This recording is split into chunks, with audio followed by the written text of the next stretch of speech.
Hello friends, we are going to learn chapter number 5th of grammar verbs. We will discuss about two types of verbs, transitive and intransitive. Let's see first transitive verb. Transitive verb is a verb which requires an object that is called transitive object. How to identify the transitive verb? You will have to ask the question with whom, for, what. If you will ask the question with what, you will find object, direct object, and if you will ask question with whom, you will get indirect object. First example I am giving: I gave a mango. What did I give? The answer will be mango. I give a mango to my brother. We are going to find indirect object. Whom did I give a mango? To my brother. So these are the examples of transitive verbs. Now, intransitive verb. If you ask the question with what or whom, an object is not found, then the verb is intransitive. Means I fly in the sky. So what do I fly? No answer. That's why the fly is an intransitive verb which doesn't require object. Then I laugh loudly. What do I laugh? Nothing is found. So this is called intransitive verb. So this is the difference between transitive and intransitive verb. That in intransitive objects are not found and transitive objects are found. At the time, it's very important to know about the transitive and intransitive verb, as when we are converting active passive, at the time of, we will have to find out which type of verb this is. At time it happens that I go to school. At the time of converting into active passive, that time we will say the school is gone by me. That is incorrect, as go is an intransitive verb. So this is the difference. But I buy a chocolate. What do I buy? Chocolate. Then a chocolate is bought by me. So this is the difference. तो intransitive transitive verb में ये difference है. Intransitive में object की ज़रूरत नहीं रहती है और ट्रांजिटिव में ऑब्जेक्ट की ज़रूरत रहती है. There are two types of objects: direct object and indirect object. If you want to know about the object, you will have to ask question with what. I bought a bicycle. What did you buy? What did I buy? The answer will be cycle or bicycle. तो what से question करोगे और object मिलता है तो उसे direct object कहते हैं. I wrote a lesson. What did I write? A lesson. तो वर्ड से क्वेश्चन करोगे और जो ऑब्जेक्ट मिलेगा वो होगा direct object. Now let's move to the indirect object.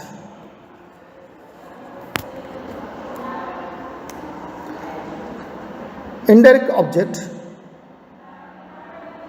you will have to ask the question with whom. I taught English to my daughter.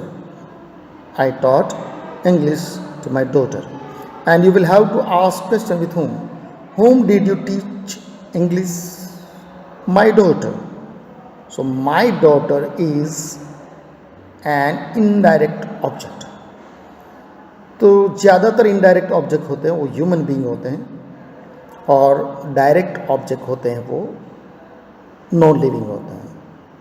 So this is the difference we have discussed. Now let's see the book. Let's see the verbs, lesson number 5, and the read the sentence and try to understand. Anna gave her mother a present yesterday. जो क्रिया होती है उसे verb, तो उसने क्या क्रिया की? gave, V2 of V1.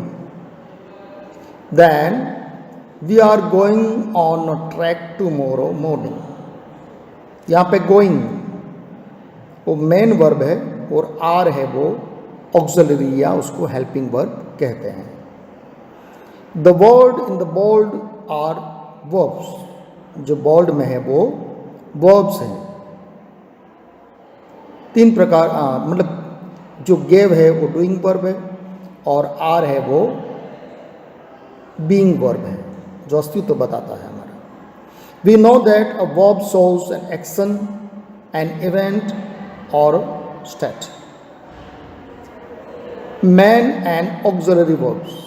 Auxiliary means am is are was were.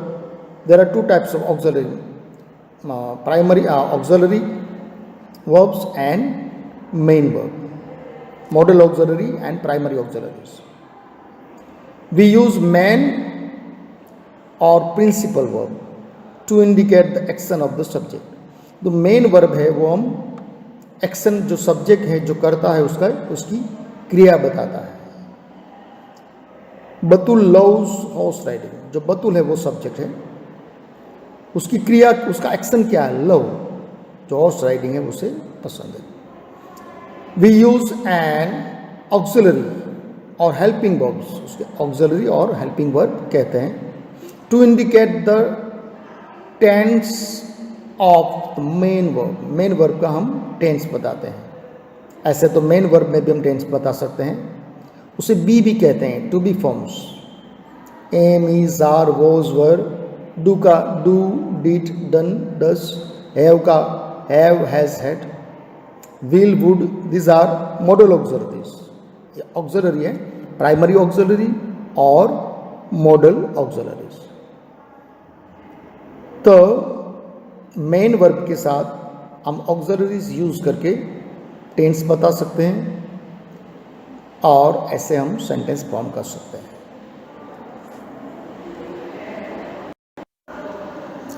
Now, exercise number 1. Complete these sentences with suitable main or auxiliary verbs. Auxiliary verbs मतलब helping verbs. Main verbs means root verb. One has been given. Tell me, are you coming to the party? So are है वो auxiliary verb है. Second one, they have finished the job. They have finished the job. तो जो ये have है वो auxiliary है, they have, and finished है वो main verb है. Then what do you do? What do you do every Sunday? Do is there. Now I would like to watch TV. There is a good film at 6 o'clock. Would auxiliary, modal auxiliary, we have used that. And like is the main verb. Then fifth, she does not want to stay at home. She wants to play with her friends. Simple present tense. Does हमने यहाँ पे use किया है. Now she has always wanted to meet Sachin, her favorite cricketer. और wanted है वो V3 है, main form root verb का, जो मेन वर्ब है उसका, और उसके साथ हमने ऑक्सिलरी यूज़ किया है. Where did Suhail and Manmita go yesterday. Did. Then what were the children doing? Were.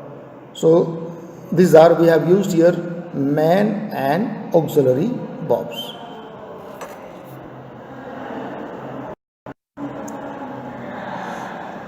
Now let's see transitive and intransitive verbs. हमने एक्सप्लेन कर दिया है शुरू में. तो we know that a sentence has subject and verb. Sometimes the verb also has an object which receives the action of the verbs. Subject मतलब कोई sentence में सब्जेक्ट वर्ब होता है और उसके साथ ऑब्जेक्ट भी होता है, और कभी कभी ऑब्जेक्ट हो भी नहीं सकता है. अगर ऑब्जेक्ट है तो वो वर्ब है, जो मेन वर्ब है वो ट्रांजिटिव है. अगर ऑब्जेक्ट नहीं है तो वो इंट्रांजिटिव वर्ब है. There are two kinds of verbs. अब हम डिस्कस करेंगे ऑब्जेक्ट. तो मैंने पहले समझाया है, दो प्रकार के ऑब्जेक्ट होते हैं, direct and indirect object. Something that is directly affected by the verb is direct object. The manager signed the contract. What did the manager sign? ऐसे क्वेश्चन करना है, व्हाट से क्वेश्चन करोगे. अगर जो कोई वर्ड मिलता है तो वो नाउन ही होगा, और जो वर्ब है अगर नाउन प्राप्त होता है तो जो वर्ब है वो ट्रांजिटिव होगा.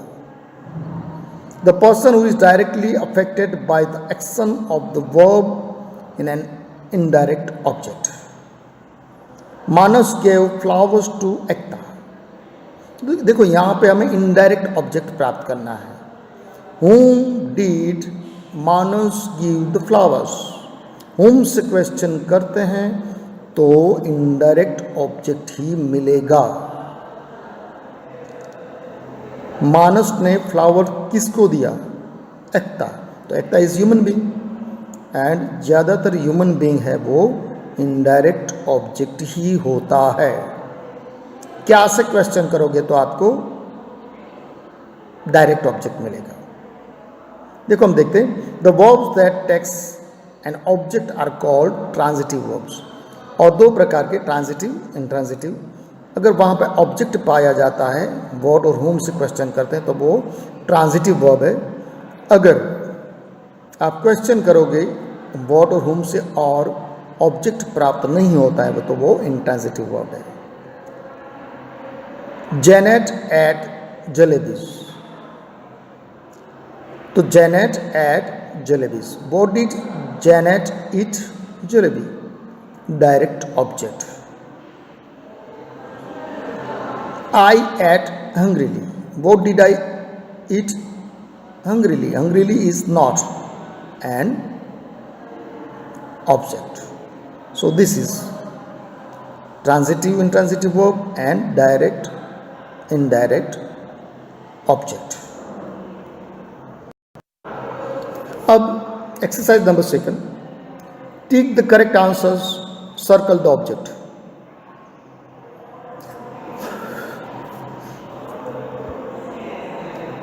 Tick the correct answers, circle the object. तो यहाँ पे हम ठीक करेंगे. करेक्ट आंसर है वो हीट एक्सपेंस मेटल्स. तो यहां पे व्हाट से क्वेश्चन करो. What does it expand? क्या आंसर मिलेगा? मेटल्स. अगर व्हाट से क्वेश्चन किया और आंसर मिला तो ये हुआ transitive. First has been given. Now second one, metal expand on heating. Intransitive. What does metal expand? कुछ नहीं होता, intransitive है. The driver stopped the car. Driver ने क्या स्टॉप किया? What से क्वेश्चन करो. Car. What did the driver stop? Car. Transitive है क्योंकि ऑब्जेक्ट है वहां पर. The car stopped abruptly. Adverb है वो, ऑब्जेक्ट नहीं। कैसे, कैसे से अगर क्वेश्चन करोगे तो आपको ऑब्जेक्ट मिलेगा। सो this is now fifth one, you must speak truth. आपको क्या बोलना चाहिए? वॉट से क्वेश्चन करते हैं तो हमें सत्य बोलना चाहिए, तो वो हुआ ट्रांजिटिव, क्योंकि उसमें ऑब्जेक्ट है। क्या है, क्या से क्वेश्चन करोगे तो आपको, वॉट से क्वेश्चन करोगे तो आपको ऑब्जेक्ट मिलेगा। अब 6 में देखोगे वहाँ पे ऑब्जेक्ट नहीं मिलेगा। You must speak loudly. आपको क्या बोलना चाहिए? लाउडली नहीं, वो तो एडवर्ब होता है। How must you speak loudly, तो वो एडवर्ब है, एडजेक्टिव नहीं है, ऑब्जेक्ट नहीं है, न तो डायरेक्ट ऑब्जेक्ट है न तो इनडायरेक्ट ऑब्जेक्ट है। 7, the boy is flying a kite. बच्चा है वो पतंग उड़ा रहा है। क्या उड़ा रहा है? पतंग, तो ट्रांजिटिव हुआ 100%, very easy. What is the boy flying? The kite, transitive. और 8th में नहीं होगा, the birds are flying in the sky. What are the birds flying? Question, what से क्वेश्चन करो, what are the birds flying? Nothing. This is called intransitive, याद रखना। What और whom से क्वेश्चन करोगे, अगर ऑब्जेक्ट मिलता है तो वो ट्रांजिटिव है, वरना आंख बंद करके बोल देना ये इंट्रांजिटिव है। Explosion sank the ship. क्या डुबो दिया? Ship, transitive. The ship sank suddenly, adverb. तो whom और what से क्वेश्चन करते हो और आंसर मिलता है तो वो होता है ट्रांजिटिव, अगर नहीं मिलता है तो वो होता है intransitive.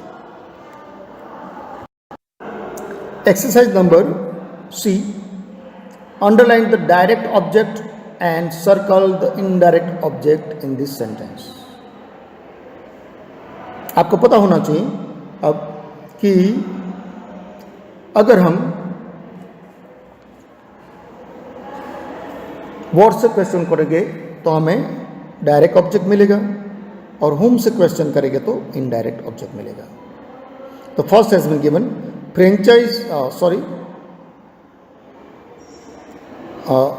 first has been given.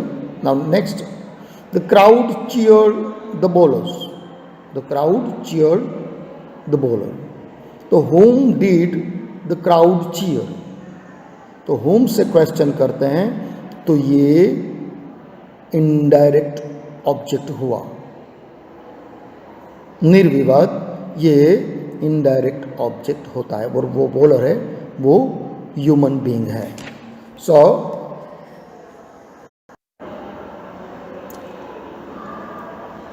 Third, the police are questioning the suspect. यहां पर भी किसको, क्या से नहीं, किसको पूछताछ कर रहे हैं पुलिस? सस्पेक्ट, तो वो भी इनडायरेक्ट ऑब्जेक्ट हुआ, और ये भी ह्यूमन बीइंग है। The students elected Mishra as the Mahira as the head girl. whom? Mahira, that is indirect object. Palvi gave Ravi all her stamps. यहाँ पे दो ऑब्जेक्ट है, रवि है वो इनडायरेक्ट है, और all her stamps, पल्लवी ने रवि को क्या दिया? all her stamps। तो ये all her stamps पूरा है वो डायरेक्ट ऑब्जेक्ट है। और किसको? whom से क्वेश्चन करोगे तो आपको मिलेगा indirect object.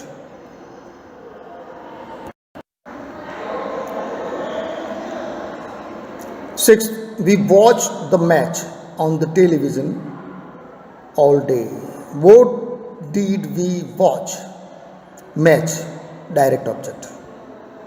Seventh, students boarded the train, direct object. He washed the clothes. What did he wash? What did he wash clothes? तो These are the exercises of C. Direct and indirect objects we have found. Let's see first what is complements. तो complement का मतलब होता है the words that are added to verbs of incomplete prediction to complete the meaning are known as complement. Sentence का full meaning बनाने के लिए जो वर्ड्स हम यूज करते हैं उसको हम कॉम्प्लीमेंट कहते हैं। देखो एक्सरसाइज देखते हैं। Circle the verbs and underline the complement in these sentences. Verb can be main और auxiliary. First has been given, Ananya is a timid girl. Ananya subject है, इज है वो वर्ब है और टिमिड गर्ल है वो कॉम्प्लीमेंट है। क्योंकि अनन्या इज तो मीनिंग बनता नहीं है। The words that are added to verbs of incomplete prediction to complete the meaning are known as complement. Jack become a scientist. Jack become what? Complete meaning होता नहीं है। जैक सब्जेक्ट,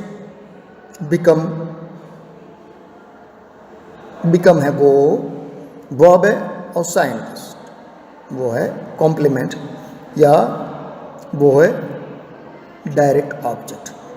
जे क्या बने? Now Apurva painted our sisters face. Painted verb and sisters face, that is complement. The girls were singing songs. तो यहाँ पे वर और singing है वो वर्ब है और सॉन्ग्स है वो कॉम्प्लीमेंट है। कभी कभी कंफ्यूजन हो जाता है कि कॉम्प्लीमेंट मतलब जो ऑब्जेक्ट है वो कॉम्प्लीमेंट का काम करते हैं मीनिंग को पूरा करने के लिए। Puneet has 20 cats. हैज़ है वो वर्ब है और 20 कैट्स वो है complement. The boys played cricket. The boys played cricket. Boys subject, played verb and cricket complement. That is a very difficult question. Is helping verb, auxiliary, be form, and very difficult is complement. The children looked surprised. Looked and surprised. तो यहाँ पे surprised है वो object नहीं है, फिर भी वो कॉम्प्लीमेंट का काम कर रहा है। Now let's do exercise number E. Complete these sentences with the correct forms of the words in the bracket. One has been given. He has selected his partner for the project. ये present perfect tense है तो उसके साथ past participle होगा। तो verb form है वो select, उसका पास्ट पार्टिसिपल होता है selected. Then now next, has the problem been? अगर बीन है और ये प्रेजेंट परफेक्ट पैसिव का सेंटेंसेस लिए यहाँ पे V3 या पास्ट पार्टिसिपल आएगा। Has the problem been solved present perfect passive का सेंटेंस है तो यहाँ पे V3 आएगा। My watch was on the train, sorry, my watch was stolen on the train. Steal है उसका V3 होता है stolen और ये सिंपल पास्ट का पैसिव है। My watch was stolen on the, और पैसिव सेंटेंसेस में हम V3 का यूज़ करते हैं, पास्ट पार्टिसिपल का यूज़ करते हैं। The song was, ये भी पास्ट सिंपल पास्ट का पैसिव है। The song was sung by मेघना एंड हर ब्रदर। तो सिंग का सिंग सैंग संग, संग इज V3 तो हमने यहाँ पर भी हमने संग यूज़ किया है। Fifth one, all the milk has been drunk by our cat. तो ये भी प्रेजेंट परफेक्ट का पैसिव है, और पैसिव सेंटेंस में हम ज़्यादातर हमेशा पास्ट पार्टिसिपल या उसे V3 भी हम कहते वही यूज़ करते हैं। I attended the class every Tuesday for year, ये सिंपल पास्ट का सेंटेंस है। Subject V2, object extra word. तो यहाँ पे अटेंड का अटेंडेड, ये पैसिव नहीं है, लेकिन हमने उसका according to tense we have put there the form of attend. He has gone to France, so you can not meet him now. Go, gone and went, go went gone, sorry go went gone. तो यहाँ पे present perfect है, तो present perfect में हम V3 use करें। मतलब 12 tenses है, उसमें जितने भी परफेक्ट टेंसेस है उसमें V3 यूज़ करते हैं, और जितने भी टेंसेस है उसके जो पैसिव करते वक्त हम V3 यूज़ करते हैं। तो टोटल जितने भी पैसिव सेंटेंस के टेंसेस के पैसिव करेंगे उसमें हम V3 यूज़ करते हैं, और जितने भी परफेक्ट टेंस है, present perfect, past perfect, future perfect, ये सब में हम V3 यूज़ करते हैं। तो go, went, gone. Now let's move to the next. Let's see. This table shows a list of prefixed and suffix that we can add to form verbs. तो verb बनाने के लिए हम suffix या prefix use करते हैं। कभी आगे जो वर्ड यूज़ करते हैं उसको प्रीफिक्स, और लास्ट में एक लगाते हैं उसको सफिक्स कहते हैं। तो डार्क का डार्कन हमने किया, तो यहाँ पे हमने इन लगाया, डार्कन, डीपन, वाइडन। तो हमने एडजेक्टिव और नाउन में से हम वर्ब बनाते हैं। डार्क एडजेक्टिव, उसमें से हमने डार्कन बनाया। देन अप्रिशिएट, उस यहाँ पर भी हमने ATE सेलिब्रेट। देन कॉन्ग्रेचुलेट, यहाँ पे हमने ATE लगाया। Then third one identify, purify, satisfy. तो यहाँ पे हमने IFY लगा के हमने वर्ब बनाए हैं।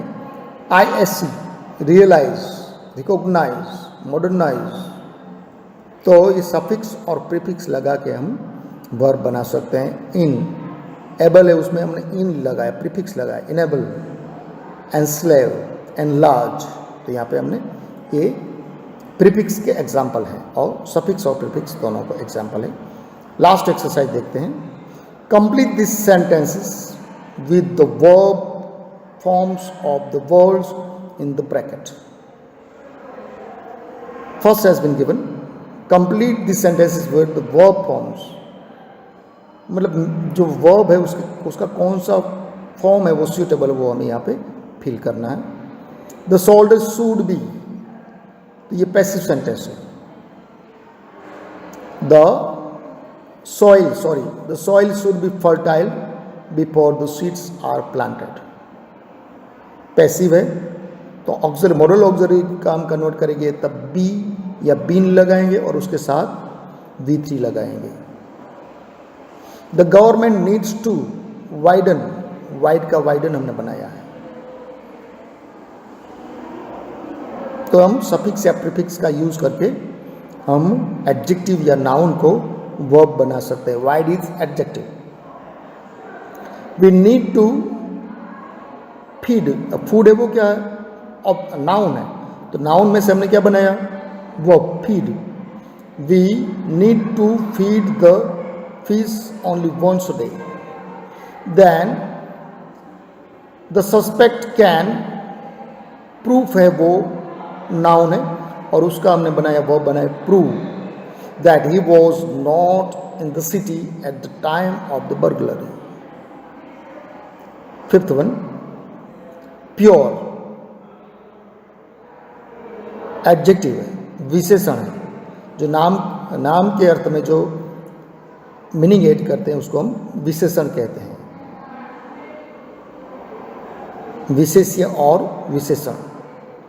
तो the suspect can prove, proof में से बना। नाउ प्योर है, वो एडजेक्टिव है, प्योर, प्योर वाटर, प्योर घी, क्योंकि घी को वो मॉडिफाई मीनिंग ऐड कर रहे हैं। We can purify the water by boiling it, यहाँ पे प्यूरिफाई हमने वाई लगा के हमने उसको सफिक्स या प्रीफिक्स ऐड करके हम उसे वर्ब बना सकते हैं। The factory workers threat, noun है, थ्रेटन, en लगा के सफिक्स या प्रीफिक्स लगा के हमने वर्ब बनाया। Threaten to go on the strike if there demands are not met. What does this strange message signify? Sign, noun, signify, verb बना दिया। And the shopkeeper tried to pacify the unhappy customers. So we have explained the lesson number 5th of grammar verbs. Very easy, very interesting, और उसमें खास याद रखने की ये बात है, direct object, indirect object, transitive verb, intransitive verb, auxiliary verbs, primary auxiliary verbs, model auxiliary verbs, बाद में सफिक्स, प्रीफिक्स, नाउन में से या एडवर्ब में से या एडजेक्टिव में से हम वर्ब कैसे बनाते वो देखना है। और बहुत इजी चैप्टर है। मैं आशा रखता हूँ कि आप घर पे प्रयत्न करोगे, व्हाट और हुम से क्वेश्चन करोगे और डायरेक्ट इनडायरेक्ट ऑब्जेक्ट ढूंढने का प्रयत्न करोगे। उसी जरिए आप ये भी प्राप्त कर पाओगे कि ये वर्ब ट्रांजिटिव है या इनट्रांजिटिव। सो मैं आशा रखता हूँ कि आपको ये चैप्टर इजी लगेगा और आप घर पे अपने आप ट्राई करोगे कि कौन सा सेंटेंस है और बेटर करने का प्रयत्न करोगे। Thank you very much.